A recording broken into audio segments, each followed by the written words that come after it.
focuses on renunciation, meditation, ethics, and liberation without reliance on Vedas or sacrifices. So major sermon tradition we see in Jainism, so founded or revived by Mahavir. So there are 24 Tirthankars. Mahavir was the 24th Tirthankar. There were so many 23 before him also.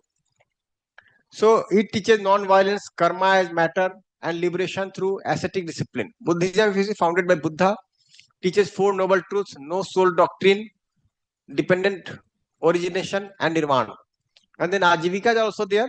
It was founded by Makhali Goshala. It believed in Niyati, that ultimately whatever is happening is your fate. Everything is self predetermined. Okay, so this is another school of thought or another school of philosophy where they say that everything is determined prior to your existence, and then you are just being governed by that.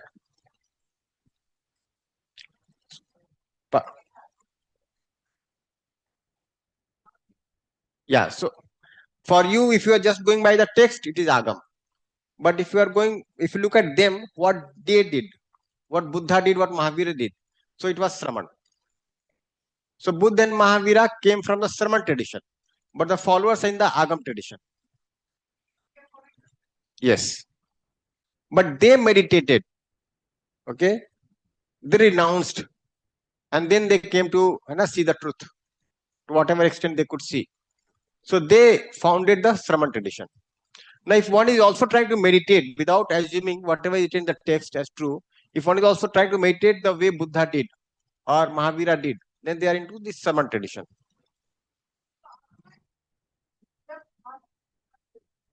No, Agam means something where we know the origin of literature. Okay, Nigam means I do not know the origin of literature, from where it originated. I only see the tradition. It has been there. Vedas are there. But we can see that Buddha were there, Mahavir was there, and from there this tradition originated. Right? And Sraman means the actually practitioners who originated that particular tradition. They are Sramans. Yes. So they said that will not, in fact, in place of saying Vedic, we can say that they said that the Vedic tradition is not leading to universal human order. Okay. So let me meditate. Let me explore separately. So they explored. Bhaiya, UHV is all making us follow Shramana by self-exploration. Yes, in some sense, yes. No, don't go by what is written in the text. You explore yourself. Take everything as a proposal. Shraman. So do Shram. Yes. Agam. Yeah. So you'll see that in this process, partly we are doing Agam, partly Shraman. Because we are accepting something, I am not able to see the space, for example. I accept that it might be there, but I'm trying to see. So to what extent I'm exploring, I'm doing Shram. Rest I'm accepting. Even there I can keep it open. So we are not saying that if you are not able to see space, accept it. No. You can keep all possibilities open. So essentially we are doing this Shraman, or we are doing Shram. Yeah. But again, there could be multiple connotations. So we are not saying that you renounce the society or go for austerity. Okay, this is something that has been said about what existed. So we are saying have a fulfilling life, be prosperous, be happy. So there would be alteration again. We are not saying that you have to leave your family, go to the forest and meditate and do all those austere things. No, we are not saying that. If we are going for temple for my birthday or something, and we are praying God, that comes in Nigam. No, if you look at this, it will come to this Agam tradition. Agam only. So, like, why are you going to temple? You are accepting somebody as deity. We are accepting somebody as deity. If you look at the religious this thing, but again, like I'll say that it can come in both. It depends how you are operating. So various rituals, worship, going to temples. Okay, mostly this is Agam. Mostly, but not all. But if you are going to the temple and reading Vedas, you are following the Nigam tradition. If you are not interested in reading Vedas, you are only following some rituals, worshipping some deities. You are going by this Agam tradition. Why? Because somebody's told this to you. Okay, some saint, some rishi, some ascetic told this to you, and you are doing that. So, for example, if you look at the tradition, Shav, Vaishnav, and all those traditions came here. I have not listed all those. That detail was there, but I have removed those names. So, Shav tradition, Vaishnav tradition, Shakta tradition. Somebody worships power, like Durga. Then Shiv worshippers, Vishnu worshippers, where Ram, Krishna, and all worshippers are there. So those traditions will come here.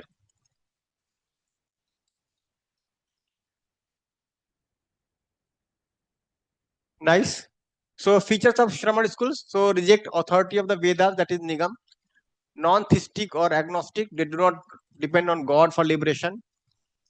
Emphasis on personal experience, rationality, and ascetic practices. So teach karma, sansar, cycle, and moksha, except charvak. So charvak also you'll see, we'll talk about charvak, into completely hedonic, materialistic way of looking at things. But it is also included in the Shraman tradition, though they were not ascetics, they were into indulgence. Great stress on ahimsa, non-violence, shram, effort, and renunciation. So that was completely to renounce or to reject what was being practiced in the Vedic tradition. Because in the Vedic tradition, there was so much of violence getting involved, killing of animals and all those things, or exploitation of men and women.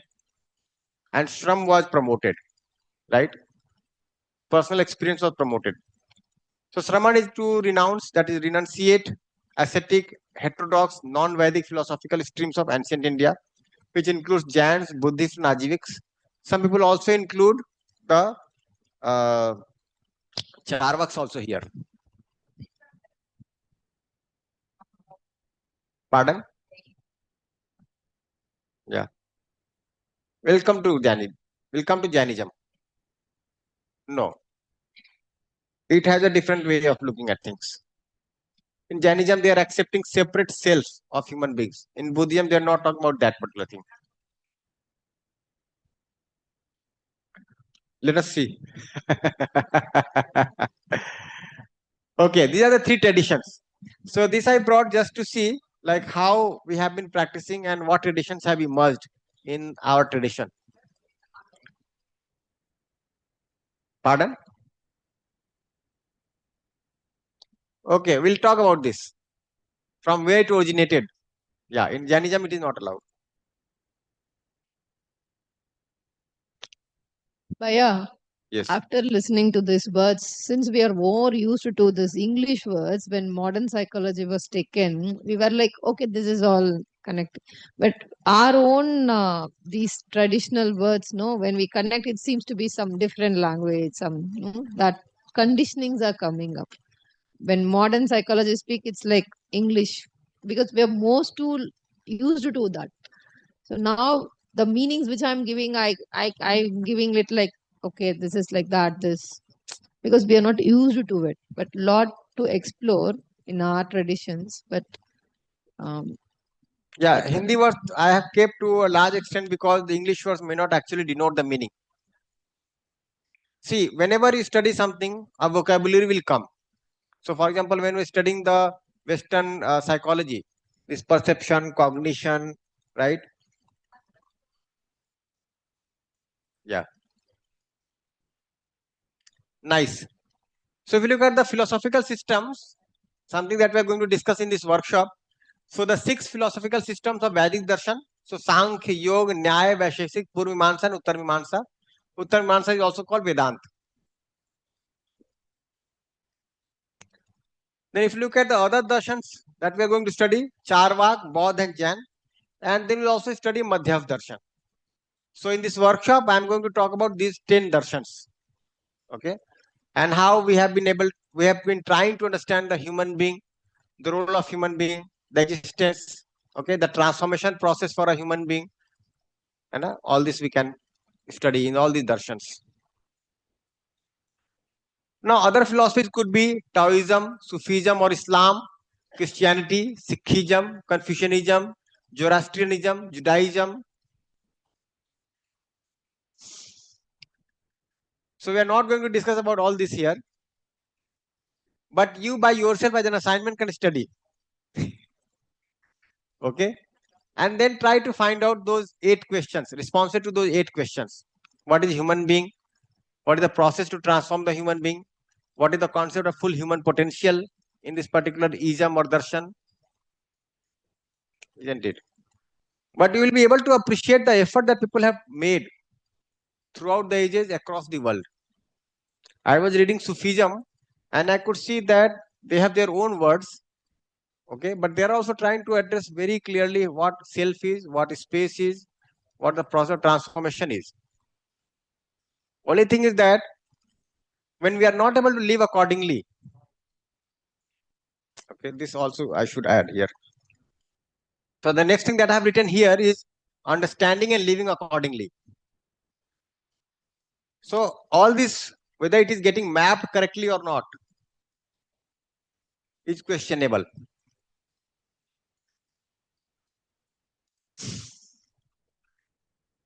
Yes.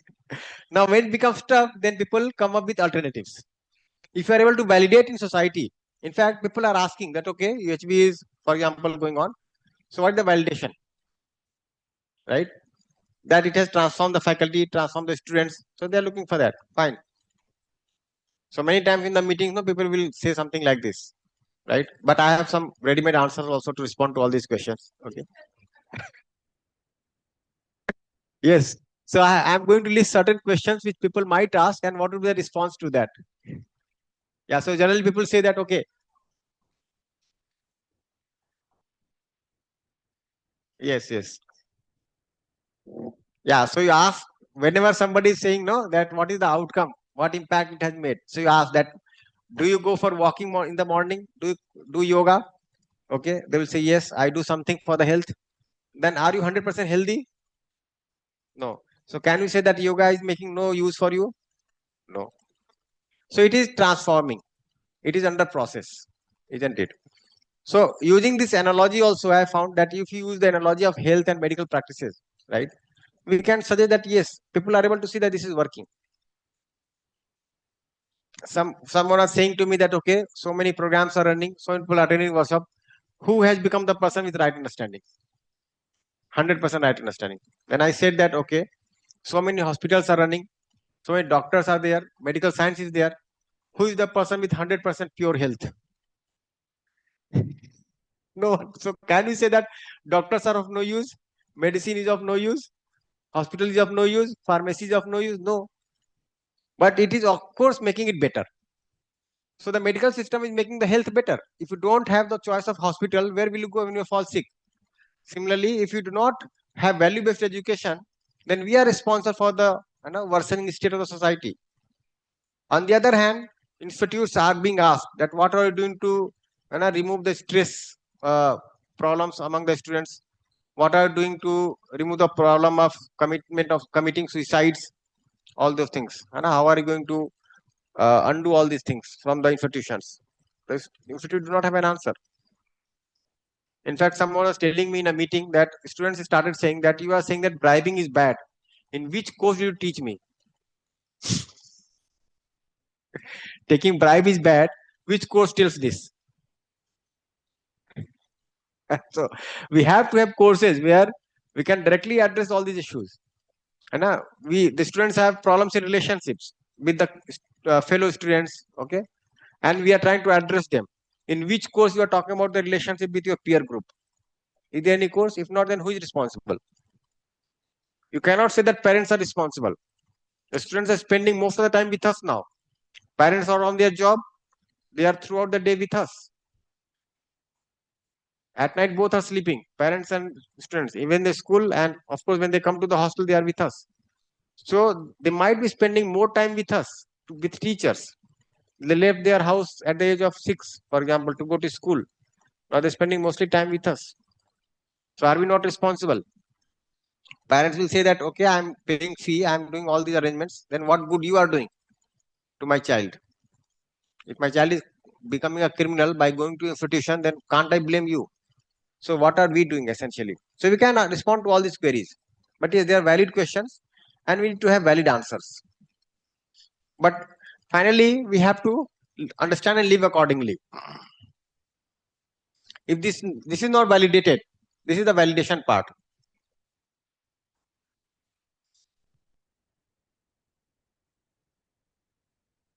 If this is not validated, then people will start for looking some other tradition, some other practice, some other program.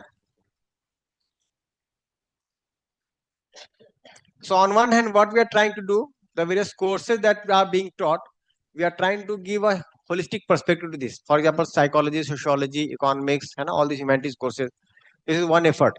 Secondly, we are also trying to make the courses more explorative through exercises, practice sessions. Yeah, material can be understand with all the material, but consciousness, how to understand through the material.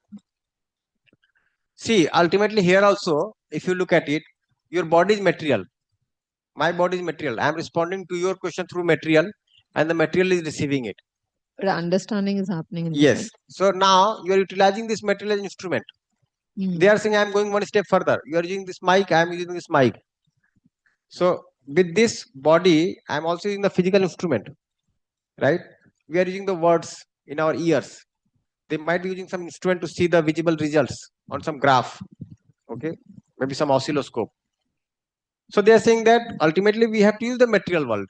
Because this validation, when it comes, no, what I understood, it's directly me. Even sometimes I cannot able to explain what exactly I was. Yeah, but you can always say that yes, I am feeling happy with this person. Everybody will accept it. If everybody says that okay, we are able to live happily together, we are a happy society, and the data would be explicit: no crimes, no murders, no theft, okay, no cheating, nothing like that. Lot of sharing, people happily living together. Then who will reject it?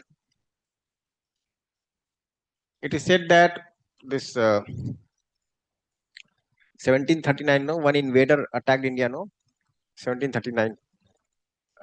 So he was coming from Afghanistan. So what he did at night, he went to see the battleground, and then he saw that in the battleground, so many fires are there. He said, why is that fire everywhere?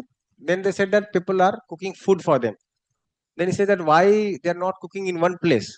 No, they are different castes. They don't eat together. Then they said that I am going to win the battle tomorrow. For sure. If they can't even eat together, how will they live together? And if they can't live together, then of course my invasion is going to be successful. Nadir Shah, Nadir Shah. So, given all this, we are not able to live together happily. We have so much of differentiation. You may be blaming people. Like it is very simple to blame those who promoted caste system or promoted class system or this and that. But you try to live without any differentiation, and then you will see. So basically, if you look at the caste system also, it was distribution of work. And we are distributing work here also. Some people are teaching, some people are maintaining the finances, some people are dealing with the government, some people are managing the market, some people are cleaning the toilets, some people are taking care of the security. Here also we have distributed work, right? So classification is there. So if you look at the caste system, that also originated from this varnashram when people started distributing work, and that is anyway part of any kind of system. Every person cannot do everything. The problem arises when you start differentiating. Okay. So in place of looking down at the sweeper, we can see that how I can develop instruments so that this person doesn't have to fill the work. And even if I have to do fill the work, I'm ready. In my college, I do ask that, okay, the task of sweepers is to keep the college clean. But whose job it is to make the college dirty?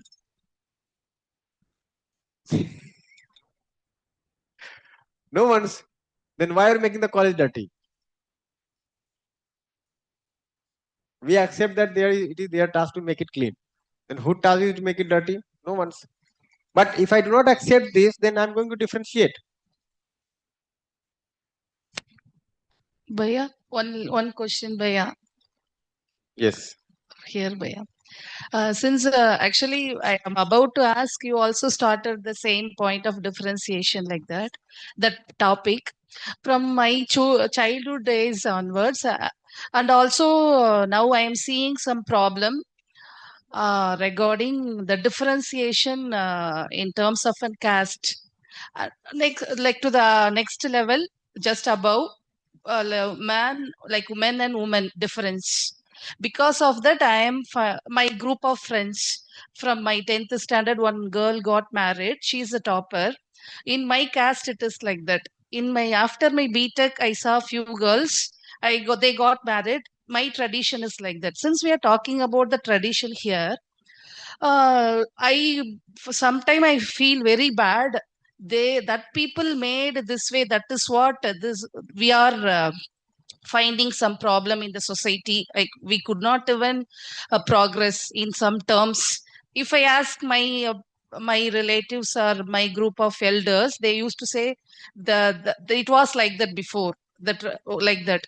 So we are talking of course I The appreciate, question is not clear. What is the question? I always appreciate the effort they are taking. I am not against that.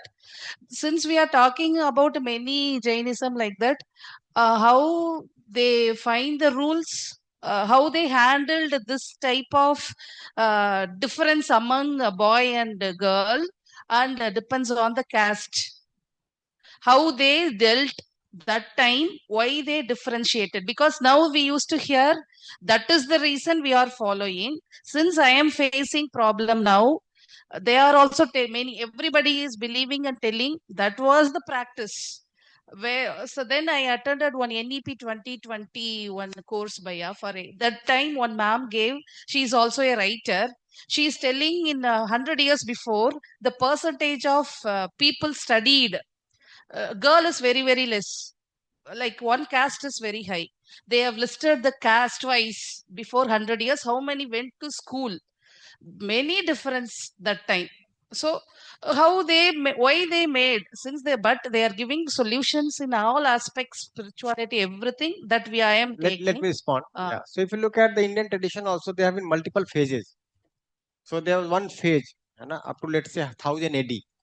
If you look at the status of women up to 1000 AD, it was completely at par with men. If you look at like stories of Mahabharata and Ramayana, you can see the high kind of placement that was given to women. After invasion, it deteriorated, right? So after 1000 AD, you can see the deterioration started. Otherwise, before that, they also used to do shastra like this.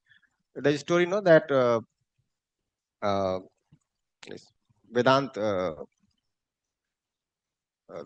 person originated Vedant, so he had this dialogue with Mandan Mishra, right? And the person who was mediating in the dialogue was his wife, Maitreyi. Maitreyi, yeah. So the women had a very high placement. If you look at the characters in Mahabharata, they will call a Karna is called a Kante, son of Arjun will call as Kante, son of Kunti. So every person was named by his mother. So that kind of placement was there, and they were educated.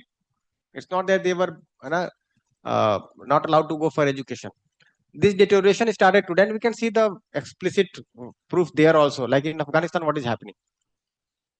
Okay, if you are a woman, you have to be like this. In Iran, what is happening? So this kind of tradition emerged later on. Otherwise, in India, it was not the case earlier also. Pardon? Bhaiya, I have a question. Yeah, and there also the problem lies here, that something might have been said correctly here, some words are used, and then since you are not able to live accordingly, you picked some part of it, right? And then you started living accordingly.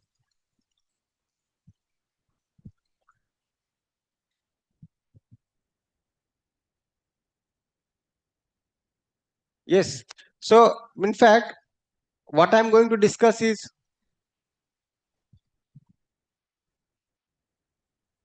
only this, but I'm saying that let us not be limited to this. See, essence, at the very essence, we have discussed UHV. Okay, and this gives us enough scope for exploration. But as an information, so many things are there. I need to go through them and appreciate what effort people have done. Maybe it will help me further. Is it? Yes, yes, yes. Similarity is that they are all trying to see the reality. So some word will be used in Sufism for space. Some word will be used in Buddhism for space, in Jainism for space, in all these 6 darshan for space. The words might be different, but they have tried to denote the reality. Now, if just by studying, let's say UHV, because in UHV you have tried to bring the essence of all this, one is able to see the space and the submergence and reach the state of realization, very good. Otherwise, these all will help.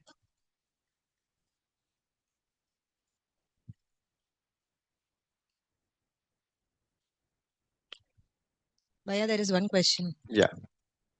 We are talking about all the Vedas traditions here, Bhaiya. We are talking about all the Vedas, tradition, philosophies, everything. According to the universal human order, everybody is same. Human being is universal. Then why do we want to follow a Hindu tradition, Christianity tradition, Islam, everything separately?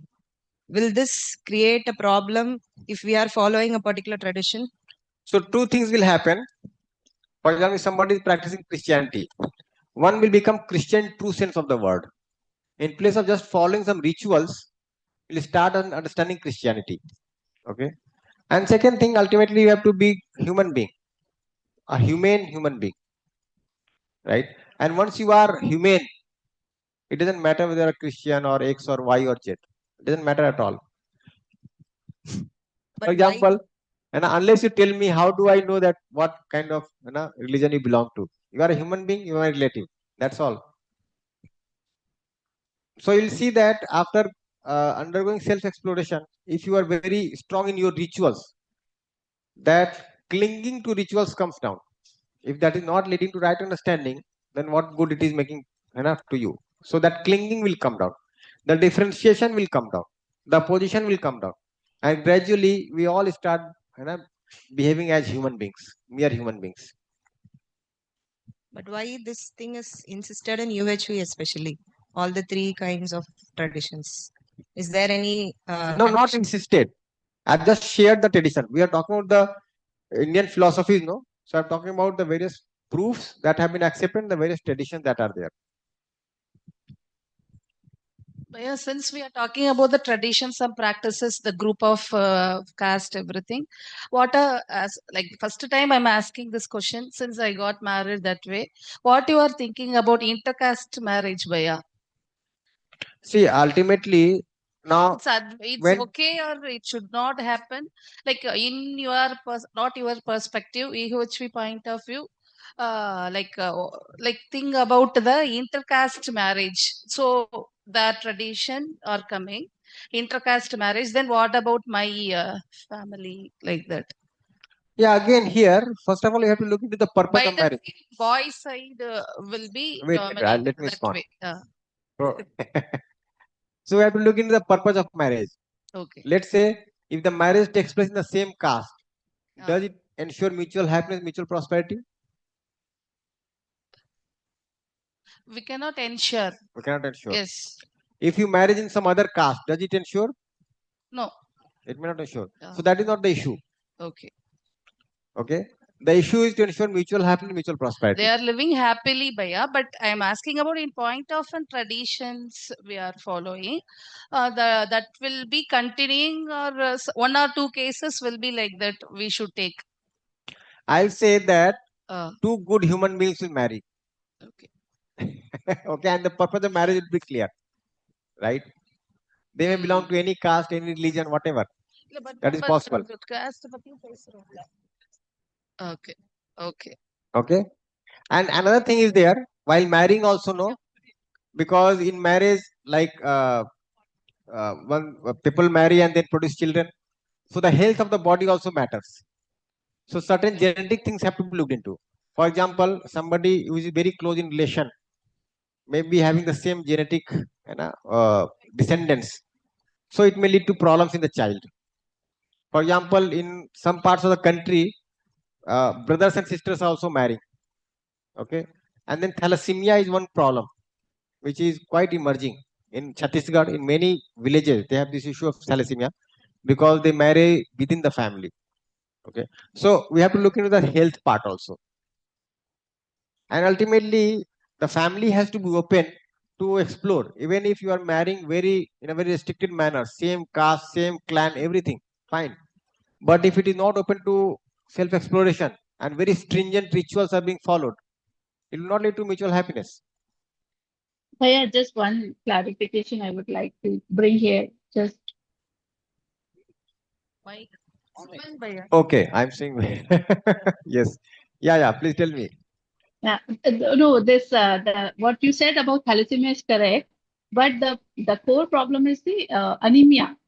and and because if two people are severe anemic and they get married and they have like in a gene the cell is mutated and both people have, so the genetically it goes forward. So it is not about two people within the same clan or family or brother and sister. It is about the deficiency in some like anemia, and then the cell get mutated, and because it is genetically get transform from one to another. So that's how if two people have muted, even if they are not in the same family or they are not a brother sister, but the one cell that is mutated because of the lack of anemia, then the thalassemia occurrence of thalassemia among children is higher, like that. Yeah, fine. So I am Yeah. saying that we have to look into the health part also. So when two people are marrying, it's not only the religion or the caste, we have to also look into the health part, right? So if someone is anemic or someone is having some diseases, right? So that also you have to look into whether baby is going to be born healthy or not. You know, we have to look into. Yeah, Yes. the homework which we did last time, will we be able to do the same thing with these?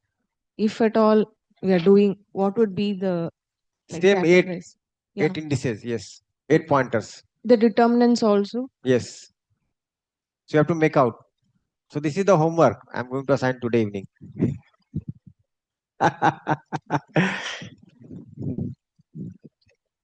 Yeah. So these are various philosophies, and we can talk about these points.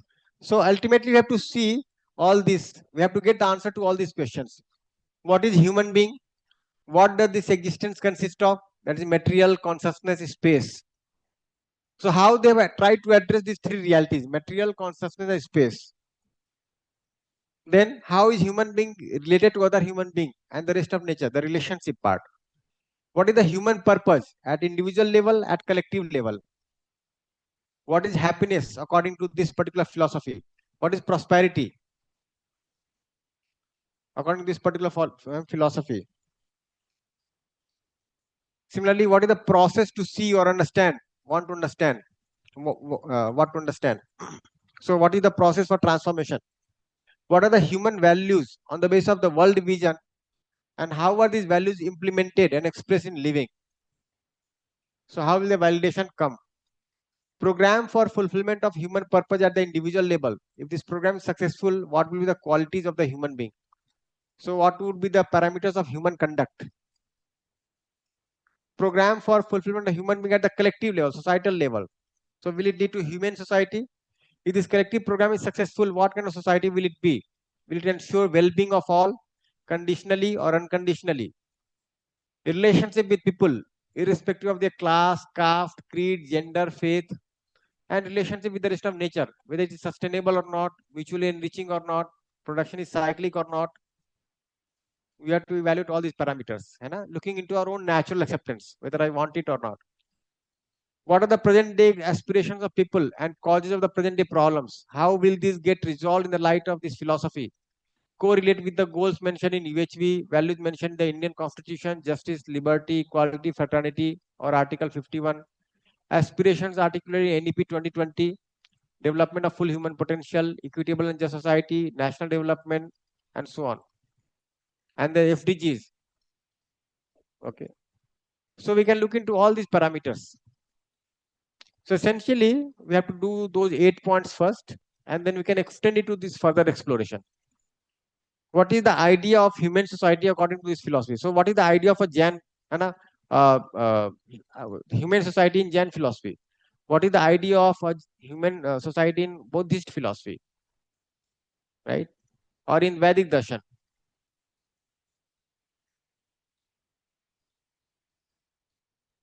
Is this fine?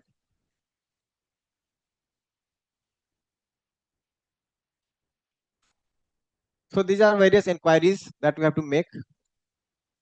So it is time for break. So we'll break for tea now, and then we study the other darshans.